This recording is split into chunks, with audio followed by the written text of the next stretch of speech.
Bienvenue à nouveau, chers amis. Le professeur Richard Sakwa de l'Université du Kent est avec nous aujourd'hui pour parler de la russophobie et d'un article qu'il a récemment écrit sur ce sujet. Merci beaucoup d'être de retour dans l'émission. Avec plaisir. C'était en 1836. Ça fait presque 200 ans. Richard Cobden, pardon? 1936, pardon. 1800. Sorry, let me correct myself. In 1836. Je me corrige. En 1836. Oui, il y a presque 200 ans. Pas 100 ans, 200 ans. Richard Cobden, c'est à ce moment-là qu'il a publié son célèbre pamphlet sur le remède à la russophobie. Il y expliquait en gros que cette peur ou cette haine irrationnelle de la Russie était très néfaste pour les Britanniques. Bien sûr, c'était avant la guerre de Crimée, dans les années 1850. Et le point essentiel, c'est qu'il y avait beaucoup de raisons rationnelles pour que la Grande-Bretagne se méfie de la Russie. Mais il soulignait qu'il existait aussi une part importante d'irrationalité.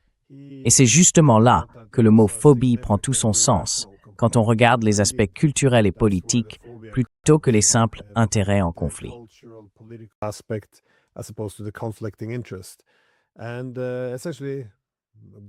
Et en gros, il poussait la Grande-Bretagne à aller vers le conflit, alors que ce n'était pas nécessaire. Il a aussi fait des remarques sur le militarisme et l'impérialisme britannique, en profitant de cette haine envers la Russie, souvent au détriment même du Royaume-Uni. Comme vous l'avez dit, c'était en 1836, il y a 200 ans. Et pourtant, 2 siècles plus tard, la russophobie reste un sujet d'intérêt, et pour de bonnes raisons. On a souvent une vision très irrationnelle de la Russie, et la Russie joue aussi un rôle clé dans la politique, disons, de l'Occident politique. Mais avant d'empiéter sur vos arguments, je voulais savoir comment vous interprétez la russophobie. Comment vous décomposez ce concept?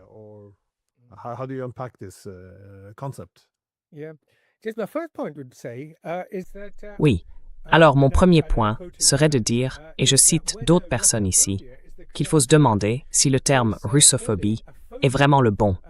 Parce qu'une phobie, si on prend par exemple la peur des araignées, l'arachnophobie, eh bien, quand on a peur des araignées, on ne cherche pas à les embêter ni à les attaquer. On essaye plutôt de les éviter et de les laisser tranquilles. Donc, et encore une fois, je cite quelqu'un, c'est pas mon idée à moi, mais selon cette personne, le mot juste ne serait pas une phobie, mais quelque chose de plus proche de la misanthropie, ou d'un autre terme grec qui signifie la haine de. Autrement dit, c'est pas seulement une peur de la Russie, c'est presque quelque chose de plus profond, une forme de haine.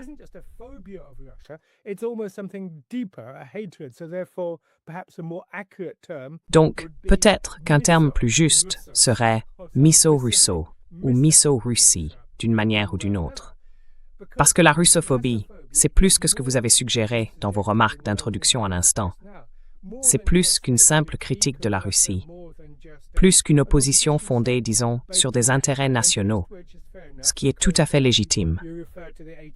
Vous avez évoqué les années 1830, et bien sûr, c'était le moment où Arthur Connolly a plus tard parlé du grand jeu, ce conflit autour de l'Asie centrale, mais aussi de questions plus larges.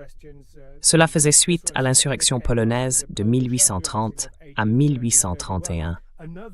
Et on peut faire un parallèle avec notre époque. Après l'écrasement de cette insurrection, la diaspora polonaise a passé le reste du XIXe siècle à s'agiter contre la Russie, un peu comme le font aujourd'hui nos amis ukrainiens, polonais et baltes.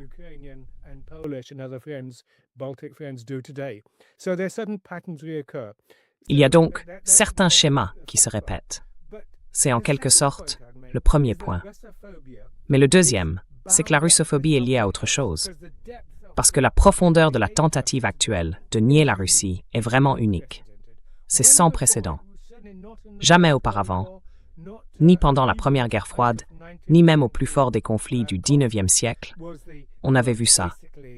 Les liens diplomatiques, pas officiellement rompus, mais en pratique, plus de diplomatie, plus de dialogue, l'exclusion des équipes sportives russes, la négation culturelle, et la critique de toute personne en Occident qui ose dire « Eh bien, on n'est pas obligé d'adopter le point de vue de Moscou ».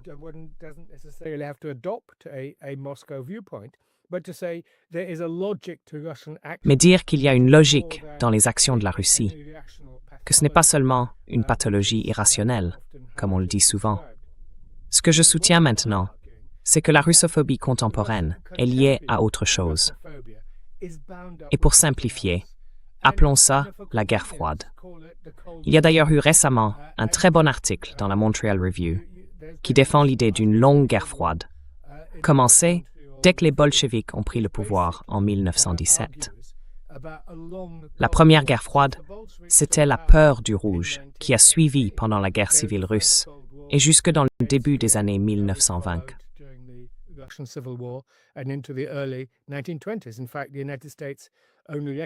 En fait, les États-Unis n'ont reconnu l'Union soviétique qu'en 1933, sous Roosevelt. Donc ça, c'est la première guerre froide.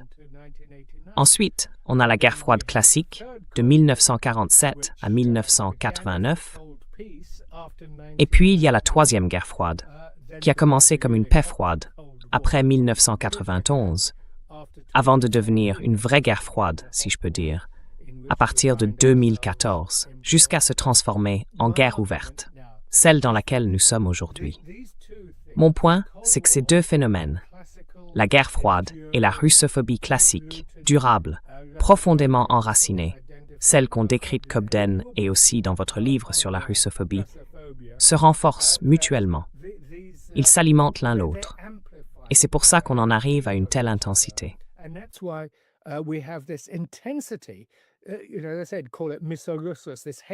Vous savez, on a dit, appelez ça misogyne si vous voulez.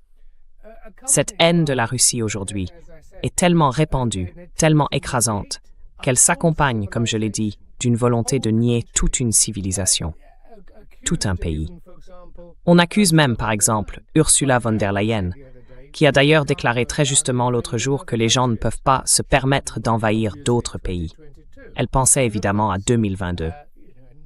Et bien sûr, on peut en débattre sans fin, mais très peu de gens approuvent d'une guerre, quelle qu'en soit la forme.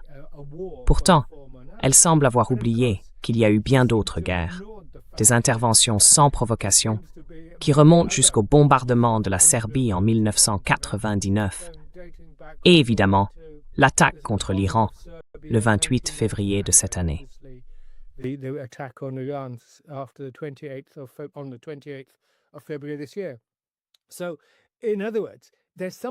En d'autres termes, il se passe quelque chose qu'on appelle souvent la russophobie.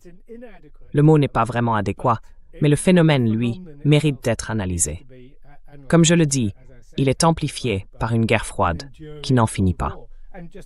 Et pour conclure, cette troisième guerre froide, en réalité, commence après la fin de la guerre froide classique, celle de Mikhaïl Gorbatchev, à la fin des années 80.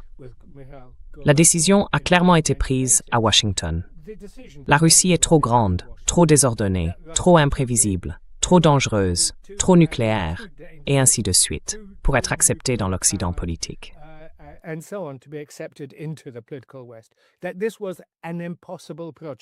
C'était un projet impossible, malgré les libéraux, malgré de nombreux pro-européens, qui d'ailleurs restent encore aujourd'hui un lobby très influent à Moscou. Je reviens tout juste des conférences Primakov de l'IME, et je dois dire que les discussions là-bas étaient très réfléchies. Il y avait un débat vraiment animé sur la place de la Russie dans le monde, et la voix pro-européenne reste encore assez forte dans les couloirs du pouvoir au Kremlin. Mais rejoindre l'Occident politique, c'était impossible. Une alliance militaire dirigée par les États-Unis, créée pour contrer l'Union soviétique, c'était tout simplement impossible. En résumé, beaucoup de facteurs se combinent dans ce phénomène à la fois puissant, destructeur et pernicieux qu'on appelle la russophobie.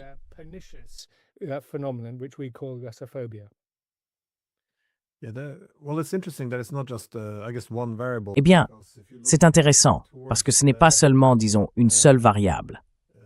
Si on regarde le début du XIXe siècle, c'est à ce moment-là que les Russes ont vaincu Napoléon. Dans une certaine mesure, ça a mis fin à la rivalité entre les Britanniques et les Français. ces deux puissances maritimes concurrentes. Pas vraiment à l'avantage de la Russie, parce qu'à partir de là, il devenait plus facile pour eux de s'unir contre elle. Et bien sûr, pendant ces mêmes guerres napoléoniennes, les Russes ont brièvement envoyé une armée cosaque en direction de l'Inde britannique, ce qui a aussi modifié, je dirais, la perception de la menace en Grande-Bretagne. Autrement dit, les défis ne devaient pas forcément venir des puissances maritimes.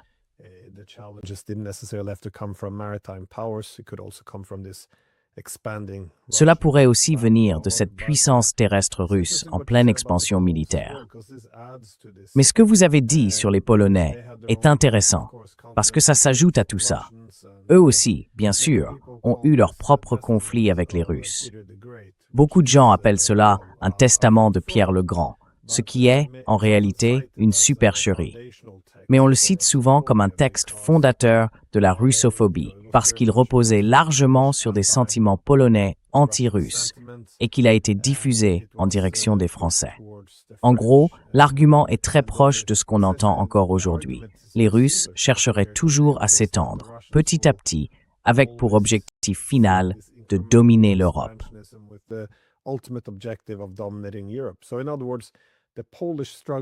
En d'autres termes, la lutte des Polonais contre la Russie, c'était une lutte pour toute l'Europe, quelque chose qui devrait rassembler tout le monde. Et ça ressemble beaucoup à ce qu'on dit aujourd'hui. Les Ukrainiens, leur combat, c'est aussi le nôtre. Parce que une fois que les Russes n'auront fini avec l'Ukraine, qui sera le prochain?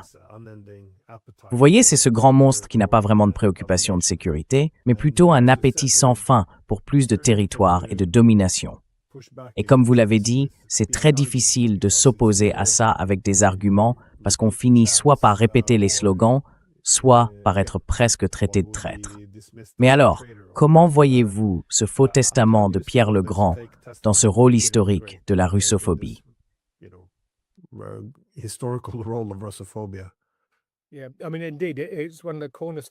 Oui, enfin, c'est vrai, c'est l'un des piliers, un peu comme l'équivalent du côté juif, le faux créé par la police secrète tsariste à la fin du XIXe siècle. Oui, donc effectivement, c'est l'un des modèles. Et il alimente vraiment une certaine vision.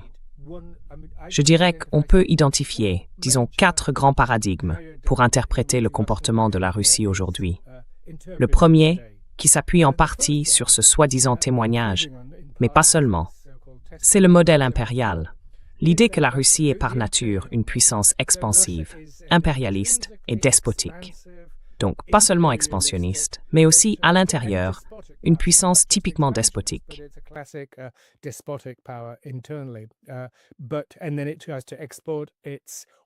Et puis, elle essaie d'exporter son autocratie à l'étranger, un modèle très puissant. On rappelle souvent que cet élément impérialiste était masqué à l'époque soviétique, parce qu'on pensait que c'était le communisme qui s'étendait. Aujourd'hui, cette couche communiste a disparu, révélant la véritable nature de la Russie. Ça, c'est le premier modèle. Le deuxième, c'est un argument intéressant, lié au premier, mais qui porte sur le type de régime. Selon cette idée, la Russie est depuis toujours autocratique, despotique. Et évidemment, les Polonais diraient sans hésiter qu'elle est fondamentalement antilibérale.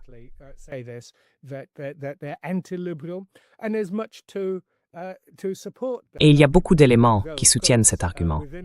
Mais bien sûr, à l'intérieur de la Russie, les débats continuent d'une manière vraiment impressionnante. C'est, je crois, le point essentiel, comme diraient les Américains, ma principale conclusion de ma récente visite. C'est l'intensité des débats en Russie. Alors, l'idée simple avancée par exemple par Michael McFaul dans son dernier livre sur la démocratie contre l'autocratie, c'est une simplification énorme. D'un côté, oui, la Russie est une autocratie. C'est un système autoritaire, personne ne le conteste, un système politique très contrôlé, et ainsi de suite. Mais à l'intérieur de tout ça, c'est aussi un système très personnalisé, sans pour autant être personnel.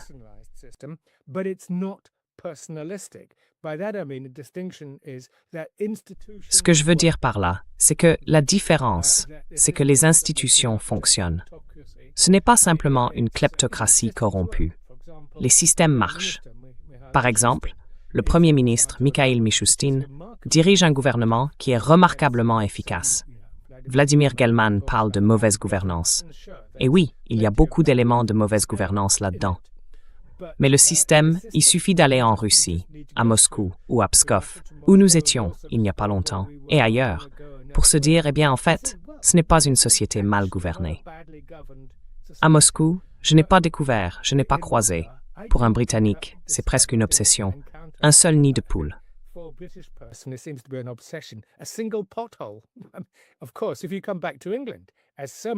Bien sûr, quand on revient en Angleterre, comme beaucoup le disent, on a l'impression de revenir dans le tiers-monde. C'est choquant. L'état de nos routes, de nos services publics, de notre environnement physique, avec les graffitis, la saleté, les déchets un peu partout, et j'en passe. Et puis on va à Pskov, ou dans n'importe quelle ville de province en Russie aujourd'hui, ou à Moscou. C'est bien géré. Autrement dit, la question démocratie contre autocratie cache en réalité beaucoup de choses. Ce qui compte, c'est de savoir comment le système est gouverné et à quel point il l'est bien, dans quelle mesure il fournit des biens publics, et ainsi de suite. Sur ce plan-là, la Russie est bien plus avancée que le Royaume-Uni. Je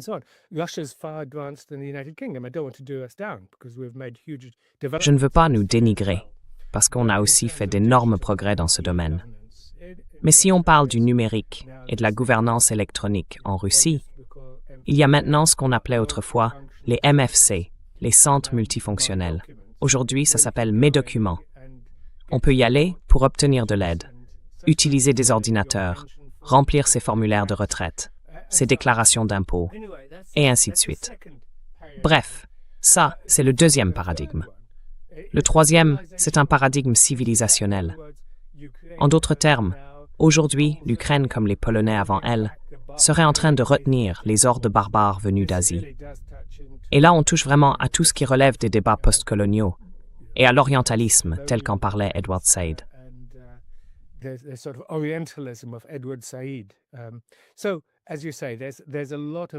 Alors, comme vous le dites, il y a beaucoup d'éléments, et ce testament n'est qu'un petit morceau d'un discours plus large, qui cherche à décrire cette hostilité, en fait, qu'il faut qu'on analyse.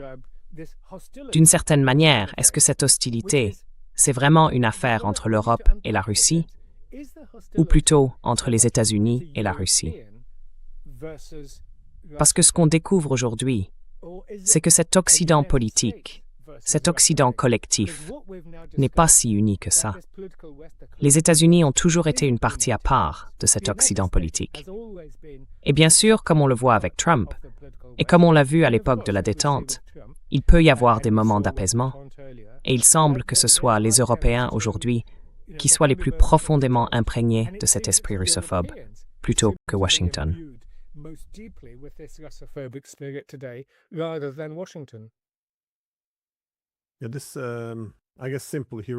Je suppose que cette idée toute simple, selon laquelle le monde se divise entre démocratie libérale et régime autoritaire, c'est un peu le seul prisme à travers lequel on regarde tout. C'est assez particulier d'ailleurs, propre à l'Occident. On a tendance à faire ça pour tous les conflits. On n'a même pas besoin de savoir où se trouvent les pays sur la carte. Dès qu'un conflit éclate, tout ce qu'on entend, c'est liberté contre terrorisme, civilisation contre barbare, démocratie libérale contre autoritarisme. Ce genre de vision binaire et simpliste nous évite d'avoir à connaître le contexte, l'histoire ou même la géographie. Mais on dirait que ça fonctionne, justement parce que c'est profondément ancré dans la nature humaine. En tant qu'être humain, on est des individus rationnels, mais on reste aussi des animaux sociaux.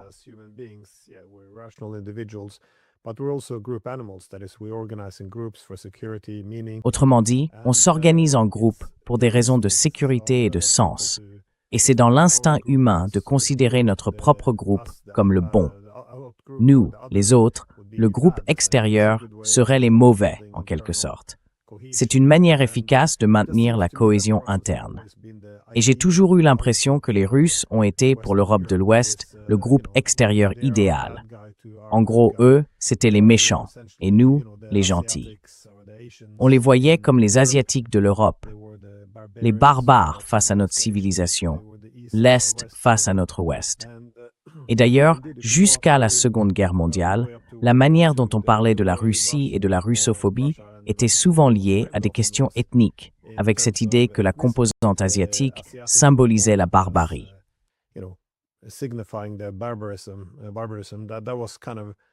C'était un point assez central, si on écoute beaucoup de discours politiques. Mais quand la guerre froide a commencé, on a eu l'impression que tout ça s'était un peu transformé en idéologie, parce que ça s'est naturellement inscrit dans une logique binaire. En gros, c'était les communistes face à notre capitalisme, les autoritaires face à notre démocratie, les athées face à notre christianisme. Donc ça a créé une division naturelle.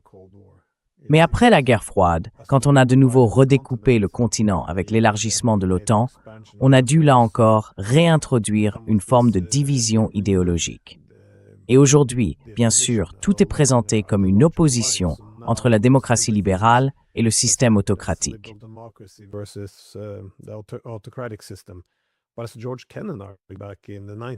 Mais comme l'avait dit George Kennan dans les années 90, c'est une façon vraiment simpliste de comprendre la complexité de la politique européenne.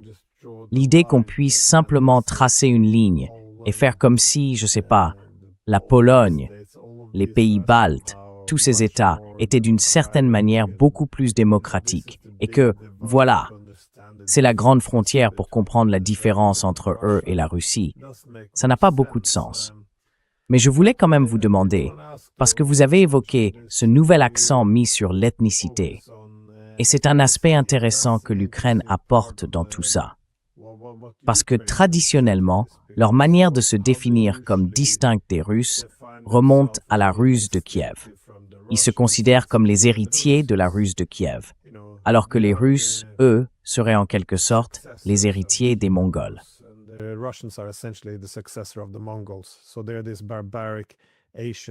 Donc, ils sont présentés comme ces barbares asiatiques, vous savez, des sauvages qui menacent les portes de l'Europe depuis l'Est.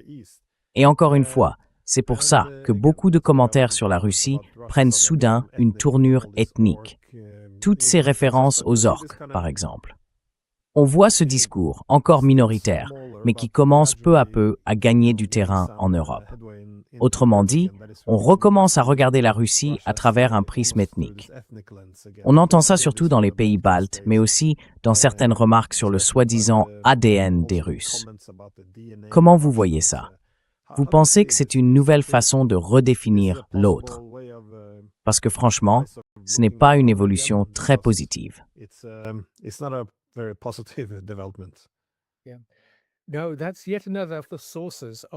Non, c'est encore une autre des sources de cette hostilité envers la Russie contemporaine.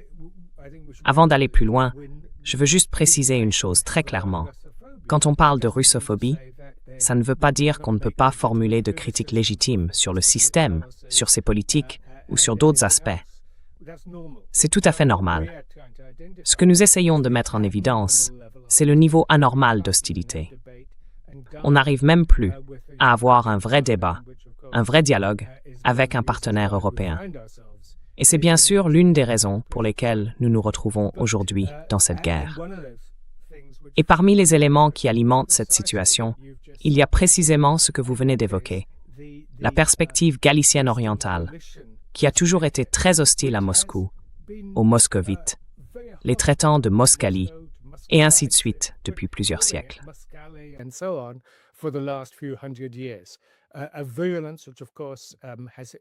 Une virulence qui, bien sûr, trouve ses racines historiques dans l'ancien empire de la République des Deux Nations, qui englobait cette région du monde, l'actuelle Ukraine de l'Ouest, puis, plus tard, faisait partie de l'empire austro-hongrois. C'est clairement l'un des éléments marquants. En d'autres termes, cette hostilité galicienne envers la Russie, appelons-la comme ça, était en partie compréhensible, puisque ces deux empires, la République polono-lituanienne et l'empire austro-hongrois, faisaient face à l'expansion de l'empire russe. On peut donc en comprendre la logique. Mais aujourd'hui, tout cela est surmultiplié. Et ce qui s'est passé, c'est qu'un peu comme pour la diaspora polonaise au XIXe siècle, leurs griefs particuliers ont trouvé une immense caisse de résonance, amplifiée par les institutions de l'OTAN et par celle de l'Union européenne.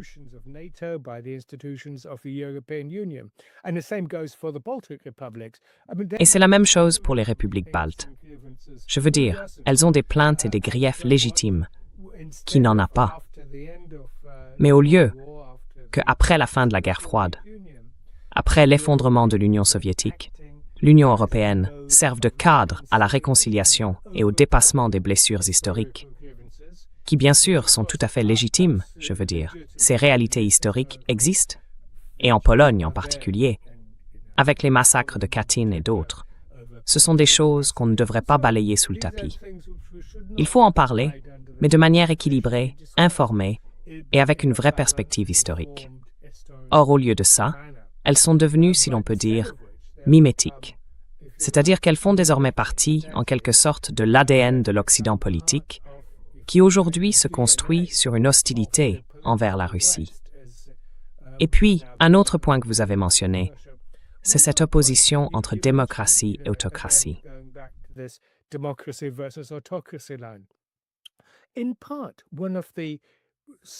En partie, l'une des causes et des conséquences de ce conflit aujourd'hui, c'est qu'en Europe même, on se retrouve dans la partie occidentale du continent, pris au piège entre d'un côté ce que j'appelle et que j'appelle depuis des années le démocratisme. C'est cette idée qu'il y a des choses plus importantes que la démocratie. Par exemple, en Ukraine, rejoindre l'OTAN était considéré comme la chose démocratique à faire, même s'il y avait une majorité populaire contre. C'était l'un des aspects les plus étonnants, comme pour les votes sur la Constitution européenne. C'est la bonne chose à faire, même si le peuple s'y oppose. Voilà, c'est ça, le démocratisme.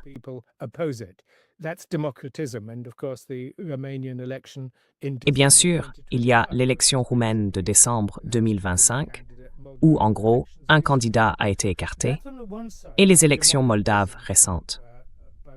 Ça, c'est d'un côté. Vous avez ce que l'auteur appelle le démocratisme. De l'autre côté, vous avez l'illibéralisme, qui, encore une fois, affaiblit le constitutionnalisme, affaiblit l'état de droit, le précédent gouvernement en Pologne, par exemple, ou encore le précédent gouvernement en Hongrie. Autrement dit, en partie, quand on remet en question la russophobie et les structures d'hostilité, il s'agit aussi d'un besoin, pas simplement d'un réflexe, de ne pas soutenir automatiquement les illibéraux s'ils sont favorables à la Russie, ou à l'inverse, de s'y opposer, comme le fait le démocratisme.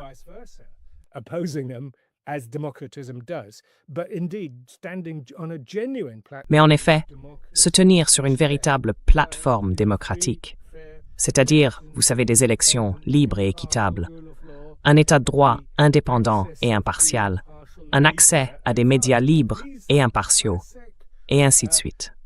Ce sont là des principes classiques du libéralisme. Et vous savez, je dirais que c'est exactement ce que nous devons faire. Bien sûr, le libéralisme lui-même, si on le regarde autrement, a connu une forme de libéralisme de la guerre froide, qui a clairement été instrumentalisé pour mener cette guerre contre l'Union soviétique. Mais aujourd'hui, cet héritage perdure. Autrement dit, nous devons nous regarder en face et comprendre les pathologies du monde politique occidental, celles qui engendrent le conflit de l'autre côté.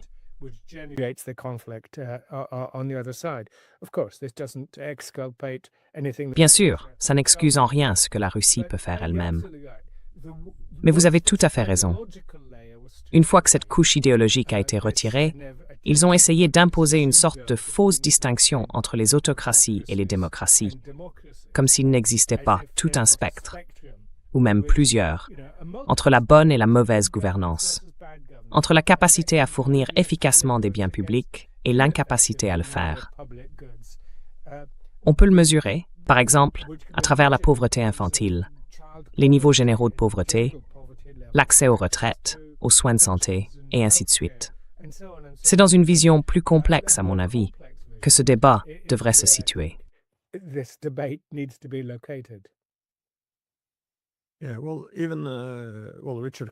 Oui, eh bien, même Richard Cobden avait déjà fait ce constat en 1836. Il critiquait assez vivement les ambitions impériales de la Russie, mais ça ne l'empêchait pas de reconnaître aussi le militarisme britannique. et de voir comment la peur de la Russie était exagérée pour alimenter ce militarisme. Il me semble qu'il ne devrait pas y avoir de contradiction là-dedans. On peut reconnaître que les deux camps font de mauvaises choses. Mais aujourd'hui, on a l'impression que tout est devenu un match de foot. Il faut absolument soutenir la bonne équipe et on se laisse tout saper par ces récits. Cela dit, ce n'est pas une inquiétude déraisonnable, par exemple pour la Pologne ou les pays baltes, de craindre d'être dominés par la Russie.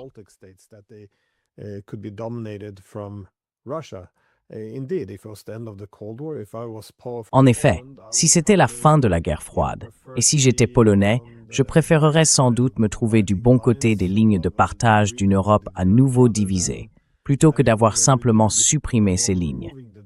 Et cela à cause des souvenirs et des blessures de l'histoire. Mais, cela dit, il faut aussi reconnaître de façon rationnelle que la sécurité européenne ne peut pas reposer sur la vengeance historique. Il faut faire des efforts pour réduire la compétition en matière de sécurité. C'était justement l'objectif d'une architecture de sécurité pan-européenne. C'est pour cela qu'on a adopté la Charte de Paris pour une nouvelle Europe, en 1990. C'est aussi pour cela qu'on a créé l'OSCE. Nous avions compris qu'on ne pouvait pas fonder la sécurité sur la domination, ni sur le maintien de la faiblesse des autres. La sécurité doit être indivisible.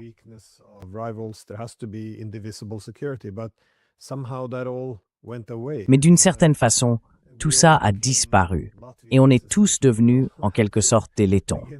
On a tous dû commencer à adopter cette idée que les Russes sont par nature mauvais et que la seule manière d'être en sécurité, c'est de les contenir ou de les vaincre.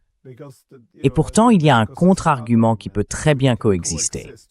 On peut dire que la Russie peut être dominante, voire abusive envers ses voisins. Mais on peut aussi dire, en même temps, que la Russie a des préoccupations défensives légitimes. D'ailleurs, c'est James Booker lui-même qui faisait ce constat dans les années 90. Il expliquait que si on élargissait l'OTAN pour aider les voisins de la Russie, on obtiendrait exactement l'effet inverse, parce que ce serait une prophétie autoréalisatrice. La Russie verrait l'expansion progressive de l'OTAN vers ses frontières, et elle y verrait la nécessité de contrôler les pays qui l'entourent.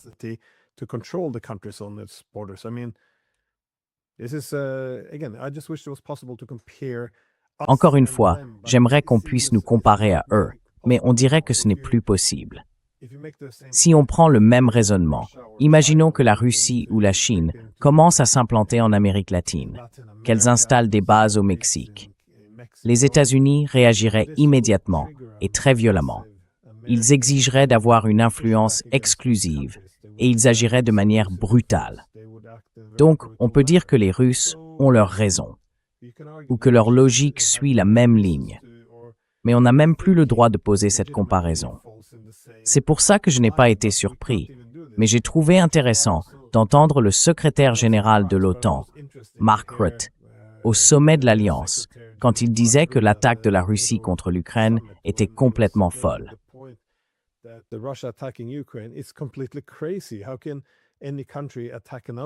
Comment un pays peut-il encore en attaquer un autre au XXIe siècle? Mais lui, non. Enfin, c'était absurde d'entendre ça, parce que les démocraties mûres affirment qu'elles ne font pas ce genre de choses. Combien de guerres avons-nous menées, déjà? C'est juste, enfin bref. Mais encore une fois, ça ne lui a même pas traversé l'esprit. Je pense que c'est parce que ce sont des guerres dites libérales et démocratiques, donc menées pour des valeurs ou quelque chose comme ça. Du coup, ça compte pas vraiment comme une guerre. Et donc, on ne peut pas se comparer aux Russes. Apparemment, tout ce qu'ils font, même quand ils font la bonne chose, c'est toujours pour de mauvaises raisons. C'est en gros comme ça que c'est perçu.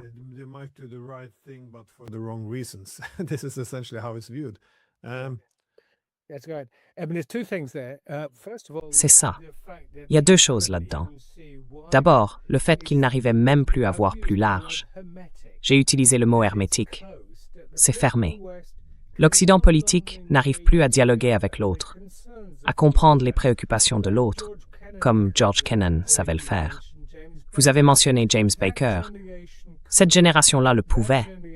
Cette génération qui se souvenait encore de la Seconde Guerre mondiale, de l'esprit de Yalta et de Potsdam, si vous voulez, où les grandes puissances travaillaient ensemble pour la paix, pour créer les Nations Unies, et ainsi de suite.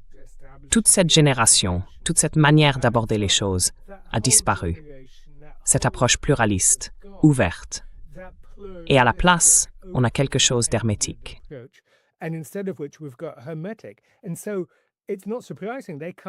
Donc, ce n'est pas étonnant qu'ils soient incapables de voir quoi que ce soit en dehors de leur propre idéologie, de leur propre logique fermée, même quand il s'agit d'une guerre. Et c'était encore le jour du sommet d'Ankara qu'il a déclaré qu'il bombardait à nouveau l'Iran à ce moment-là, sans même parler de la guerre dans le sud du Liban. La deuxième chose, c'est que si on remonte à Helsinki en 1975, ou surtout à Paris en 1990, cette question historique, pour eux, elle n'est pas seulement hermétique. Elle est presque anhistorique, ou complètement décontextualisée. Et si on essaie de remettre les choses en contexte, comme vous le faites, comme je le fais, comme beaucoup de vos invités le font, alors ce contexte devient à leurs yeux une forme d'apaisement. Et ce terme épouvantable, vous savez, de Poutine Verster ou Ruslan Verster, comprendre devient presque un acte de trahison.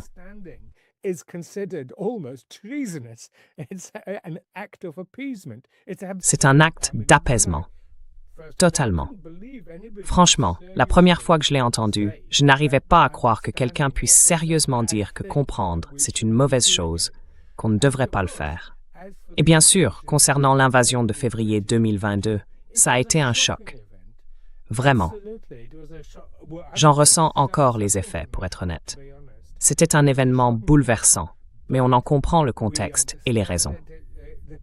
L'histoire n'a pas commencé le 24 février 2022, pas plus qu'elle n'a commencé le 1er août 1914. Il faut remonter en arrière, regarder les alliances militaires, les évolutions économiques et tout le reste.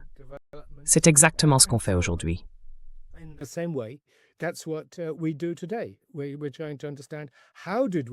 Nous essayons de comprendre comment on en est arrivé à cette situation, où les préoccupations de sécurité de la Russie n'ont pas été reconnues, pas seulement dans leurs propres termes, mais même l'idée même que la Russie puisse avoir des préoccupations de sécurité légitimes était perçue comme une menace, comme une sorte de slogan de Moscou, ce genre de langage-là.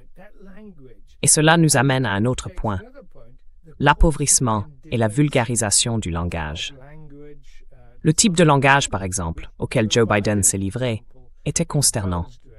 Un homme, Biden, qui était censé être un expert en politique étrangère tout au long de sa carrière politique, et pourtant, il s'est laissé aller à un langage d'une grossièreté extrême. Ce qui, bien sûr, sous Pete Hegseth et Donald J. Trump, a atteint son paroxysme.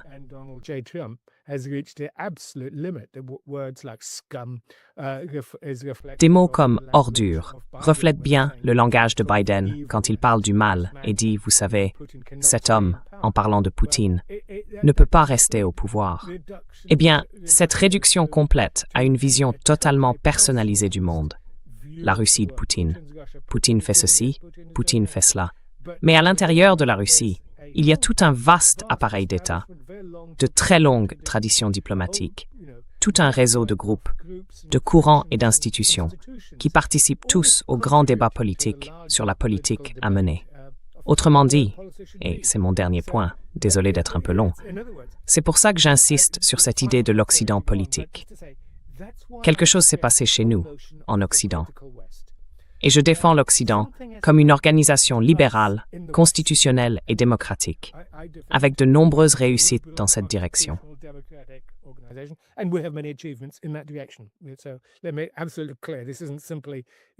Alors, permettez-moi d'être très clair. Il ne s'agit pas simplement de nier notre propre expérience.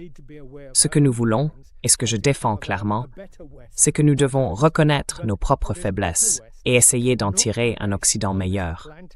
Mais cet Occident meilleur ne peut pas reposer sur ce système de pouvoir atlantique, sur cet Occident politique établi après 1945, dirigé et dominé par les États-Unis. C'est devenu quelque chose de morbide, de pathologique. Cet Occident politique, écoutez simplement l'OTAN, écoutez les dirigeants là-bas, il est intellectuellement stérile, géopolitiquement dangereux, et au final, il nous nuit autant qu'il nuit aux autres. Il est donc temps de dépasser ce cadre actuel de sécurité atlantique.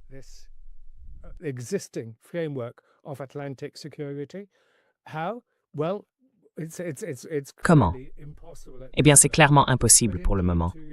Mais oui, il faudrait retrouver une sorte de vision pancontinentale où la sécurité est essentielle. Vous avez évoqué tout à l'heure cette idée, de Lisbonne à Vladivostok, devenir post-américain, mais pas anti-américain bien sûr, simplement post-américain. Un nouvel ordre de sécurité, en partenariat avec les États-Unis, avec la Chine, avec l'Inde et d'autres encore. Nous vivons aujourd'hui dans le deuxième quart du XXIe siècle. Et pourtant, on semble toujours prisonnier des haines du XIXe siècle, celles qui ont conduit à la Première Guerre mondiale, à la guerre de Crimée et à tant d'autres tragédies.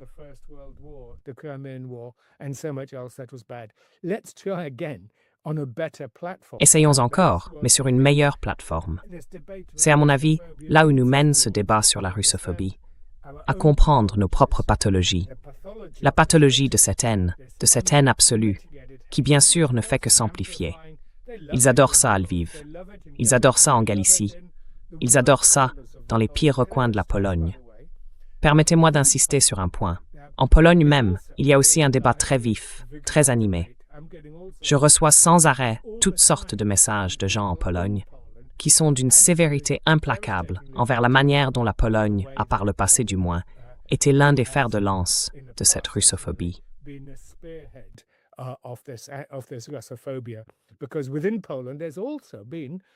Parce qu'en Pologne aussi, il y a une très longue tradition de, disons, sans aller jusqu'à parler de russophilie, une forme de compréhension et d'engagement avec la culture russe, la politique, la littérature, l'art et tout ce qui va avec.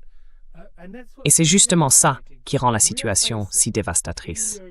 Aujourd'hui en Europe, on est en train d'assister à un basculement complet de la guerre russo-ukrainienne vers une guerre russo-européenne.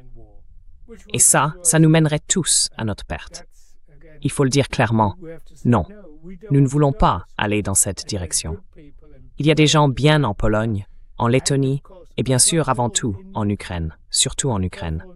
Et cette manière de présenter les choses, comme vous le disiez, en opposant le bon, le noble ukrainien à un russe barbare presque caricatural, c'est une véritable dégénérescence. C'est uniquement un récit politique, une construction idéologique.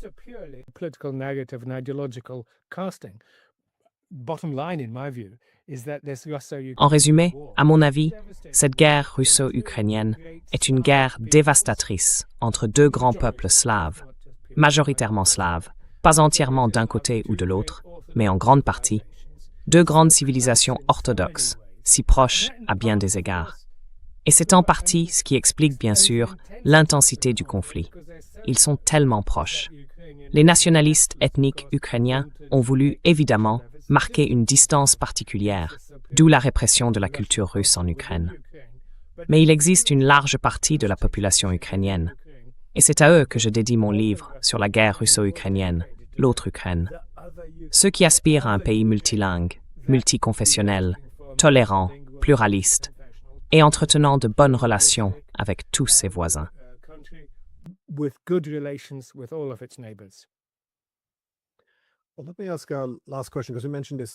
Bon, laissez-moi poser une dernière question puisque vous avez parlé de cette immaturité politique.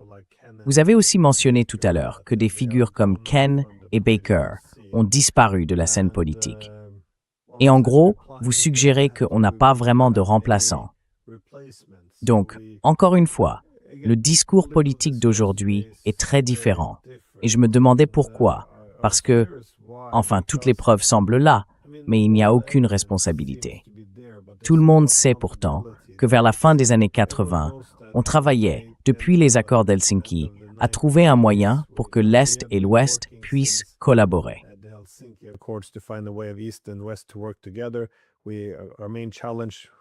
Notre principal défi, comme beaucoup l'ont compris, c'était de remplacer la logique des blocs rivaux par une architecture de sécurité européenne inclusive, fondée sur la sécurité indivisible. Tout cela relevait du bon sens. Et c'est pour ça que dans les années 90, quand on a commencé à parler d'élargir l'OTAN, autrement dit, d'étendre le bloc militaire de la guerre froide, au lieu de construire cette architecture de sécurité fondée sur la sécurité indivisible, il y a eu une opposition massive.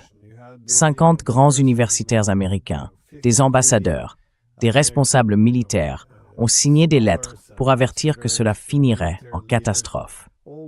Et au fil des années, le directeur de la CIA, William Burns, a lui aussi expliqué que si on essayait d'attirer l'Ukraine dans l'orbite de l'OTAN, cela déclencherait une guerre civile et une invasion russe, quelque chose que la Russie ne voulait pas faire.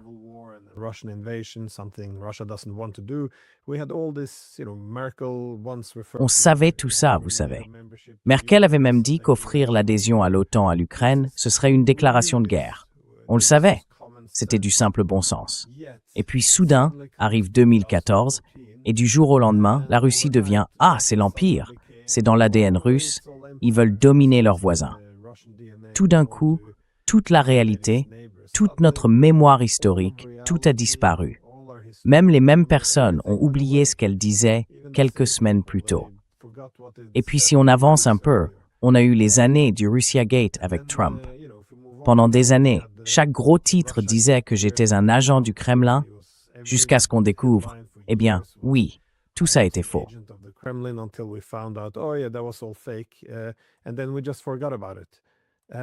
Et puis, on a tout simplement oublié. Et à chaque référendum, à chaque élection qui ne renforçait pas la cohésion interne de l'Occident, que ce soit le Brexit ou la montée du populisme, tout devenait une grande conspiration russe. Aucune preuve nécessaire. D'ailleurs, la plupart de ces accusations ont été démenties. Ensuite, il y a eu les accords de Minsk. On sait maintenant que les pays occidentaux les ont sabotés pendant 7 ans. On sait aussi que l'accord d'Istanbul a été torpillé par les États-Unis et le Royaume-Uni. On l'a entendu de la bouche des Turcs, de l'ancien Premier ministre israélien, de l'ancien chef de l'armée allemande. Enfin, tout le monde le dit. C'est devenu une évidence aujourd'hui.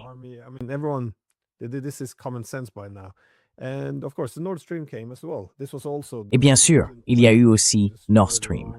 C'était encore une fois le scénario de Poutine, détruire sa propre infrastructure énergétique, jusqu'à ce qu'on découvre en fait que ce n'était pas la Russie.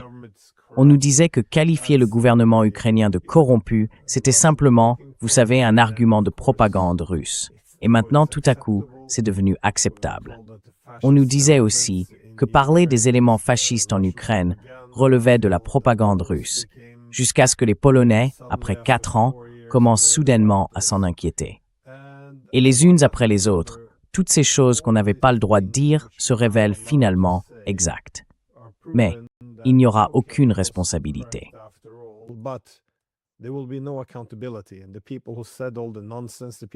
Et les gens qui ont raconté toutes ces absurdités, ceux qui ont censuré et sali les autres, eh bien, ils sont toujours là. Ce genre de personnes détestables finit toujours par remonter à la surface. Et tous ceux qui ont osé s'y opposer restent considérés comme des traîtres, simplement parce qu'ils n'ont pas scandé les bons slogans anti-russes. Mais comment expliquer ça? Parce que parfois, je fais remarquer, ici dans ce pays, que c'est la Russie qui a provoqué cette guerre. Et là, j'ai le ministre de la Défense qui m'accuse d'être un propagandiste russe. C'est ce que fait le gouvernement maintenant. Il s'en prend aux universitaires. Si vous dites que la Russie est en train de gagner, ils répondent « Ah bon ?» mais sans jamais se demander pourquoi, ni regarder les faits ou les chiffres.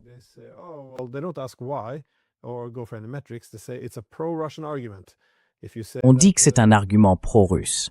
Si vous dites que les sanctions ne marcheront pas, eh bien, c'est pro-russe. Il n'y a pas de débat. C'est juste, soit vous scandez pour un camp, soit pour l'autre. Franchement, l'immaturité politique, c'est sans doute la meilleure façon de décrire ça. Donc, oui, pour faire court.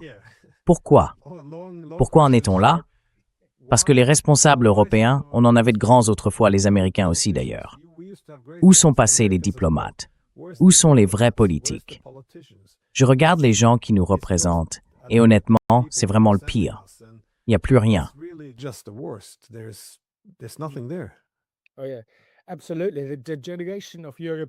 Absolument. La dégénérescence des élites européennes, si on met de côté les États-Unis, est vraiment choquante. Le niveau de connaissance historique, ou même de compréhension des réalités géopolitiques, on n'a pas besoin d'être un réaliste pour ça. On peut très bien rester un idéaliste, défendre la démocratie et tout le reste, mais il faut quand même comprendre que le monde est un ensemble beaucoup plus complexe. Alors, je dirais que la première partie Enfin, c'est une excellente question. Pourquoi?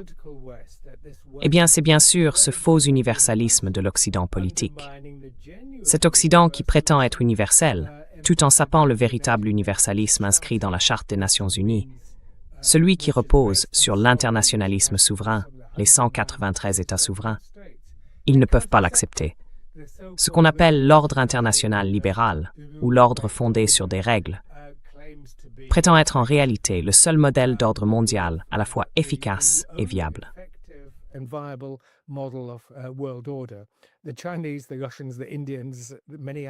Les Chinois, les Russes, les Indiens, beaucoup de pays africains et d'autres encore s'y opposent. Donc c'est pas seulement la Russie, bien sûr.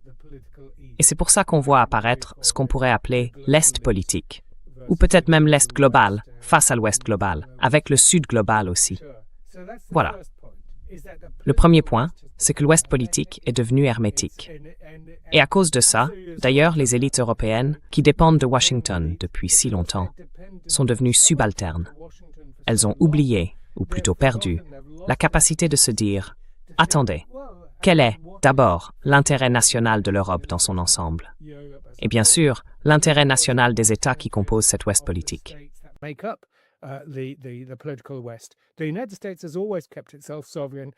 Les États-Unis ont toujours gardé leur souveraineté. Ils se sont toujours tenus à part, même vis-à-vis de leur propre système d'alliance. Mais nous, non. Nous y avons tellement adhéré qu'on s'y est perdu. Voilà le premier point. Le deuxième, c'est une question de génération. Je cite quelqu'un qui m'a fait penser à Aldous Huxley. Dans la préface de l'édition de 1946 de son livre, publié pour la première fois en 1932, Le meilleur des mondes, il fait une remarque incroyable et tellement actuelle.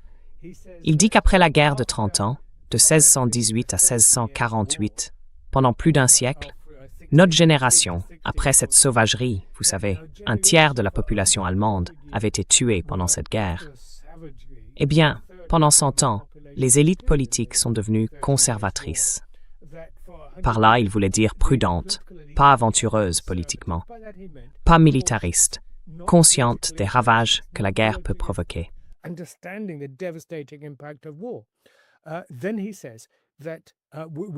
Ensuite, il dit que nous avons perdu cela, et que c'est pour cette raison qu'il y a eu, selon lui, ces 30 années de guerre civile européenne, de 1914 à 1944.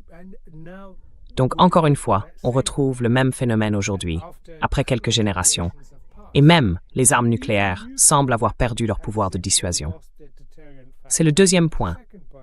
Le troisième, c'est que tout cela concerne la mémoire ou l'oubli, comme si l'histoire commençait hier, sans aucune tentative de la replacer dans son contexte. Souvenez-vous, Ernest Renan, à la fin du XIXe siècle, posait cette question célèbre. Qu'est-ce qu'une nation? Et il y répondait en disant qu'une nation se construit autant sur ce qu'elle oublie que sur ce dont elle se souvient. Autrement dit, la mémoire est toujours sélective. Et pour construire une nation, il faut savoir oublier les mauvais côtés et mettre en avant les bons.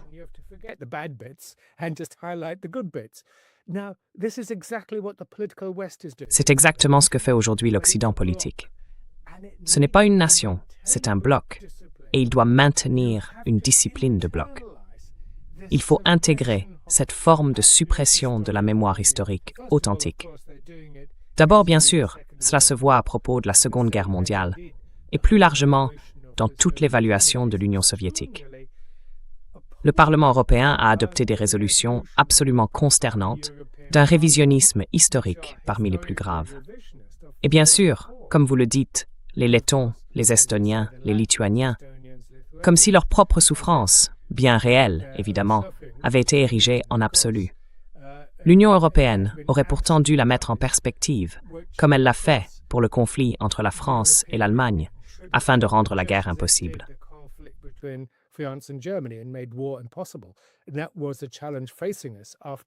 C'était ça, le défi qui se posait à nous après la fin de la guerre froide. Faire la même chose avec la Russie, l'intégrer dans une communauté de nations. Mais ça n'a pas été possible, parce qu'il y a ce qu'on appelle l'Occident politique. Cet Occident collectif, l'Occident atlantique, l'OTAN, l'Union européenne et tout ce qui va avec. Et puis il y a un dernier point qui va peut-être au-delà de tout ça. Si vous me permettez, voilà, j'en avais pris note, le fait, justement, qu'on est tous là. Je voudrais revenir au grand philosophe Vadim Tsimbursky.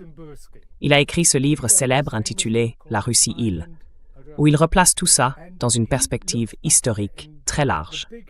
Dans ce livre, et dans les révisions ou les recueils de ses articles par la suite, il développe une idée qui nous aide vraiment à comprendre les choses dans leur ensemble.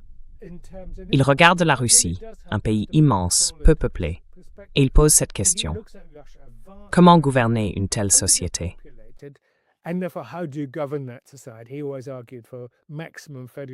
Il a toujours défendu un fédéralisme maximal, la dévolution et tout ce qui va avec. Mais la Russie, disait-il, est entourée de ce qu'il appelait le limitrophe. Les Romains parlaient de la frontière de l'Empire romain, le lims, la limite, la zone frontalière. Et son idée de la Russie-île, c'était que, quand la Russie s'aventure dans cet espace liminal, ce limitrophe que sont l'Ukraine, la Pologne ou d'autres régions, elle se met en danger. Bien sûr, parfois, elle n'a pas le choix. Mais à propos de l'Ukraine, il comprenait très bien que c'était une zone d'intérêt vital pour la sécurité du pays. Néanmoins, pour la Russie, comme pour l'autre camp, c'est-à-dire l'Occident, cela représente un risque immense. Ce conflit autour de la limite, quand la Russie va trop loin, la met en péril d'effondrement, comme on l'a vu avec l'Union soviétique, comme on l'a vu avec l'Empire russe. Et je pense que c'est pourquoi, ou est-ce qu'il y a un bequem so.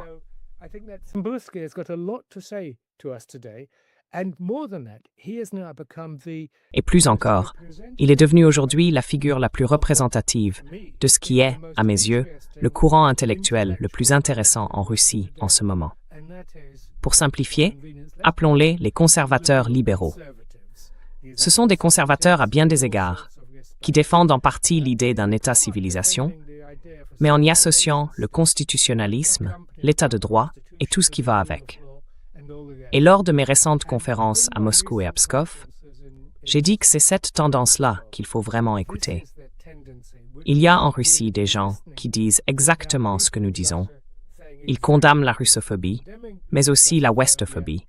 Et ils essayent d'expliquer qu'il faut trouver une manière de gérer cette limite de la Russie, qui touche aussi à la question de la façon dont nous nous gouvernons nous-mêmes.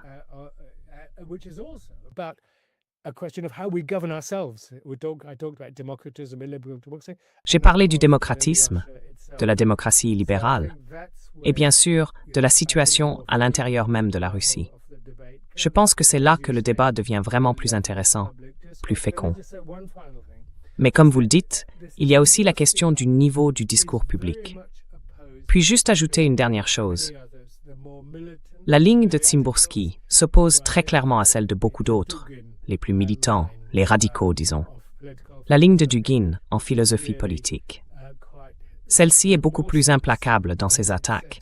Et bien sûr, elle insiste aussi sur le caractère non européen du développement russe, du développement eurasien et tout ce qui va avec.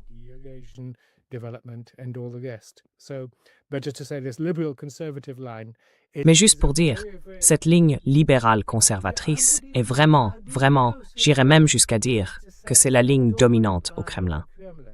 C'est pour ça qu'on appelle au dialogue et à la diplomatie. Il y a là-bas des gens prêts à parler, prêts pour la paix. Ils veulent mettre fin à cette guerre. Il n'y a pas d'enthousiasme populaire pour cette guerre. Il n'y a pas non plus d'enthousiasme populaire pour l'anti-européisme. Ils sont très critiques envers ses politiques et sa direction. Mais sur le plan culturel, en profondeur, les Russes sont aujourd'hui des Européens.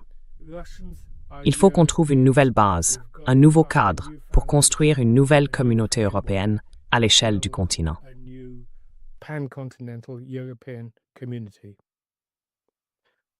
Well, hopefully it won't remain. Eh bien, j'espère que ça ne restera pas, disons, révolutionnaire ou controversé de se regarder soi-même, surtout quand on cherche aussi à réduire la compétition en matière de sécurité. Mais non, l'idée de voir le monde simplement comme les gentils contre les méchants, je pense, comme je l'ai dit tout à l'heure, c'est quelque chose de profondément ancré dans la nature humaine. Oui, c'est assez destructeur, comme on a pu le constater. Et ça va complètement à l'encontre de la manière dont on résout les conflits internationaux, c'est-à-dire en comprenant vraiment les préoccupations légitimes de l'autre partie et en cherchant des compromis. Mais bon, espérons qu'on y arrivera. Alors, continuez à publier vos excellents travaux. Je suis un grand admirateur. Merci beaucoup. Merci beaucoup. Merci.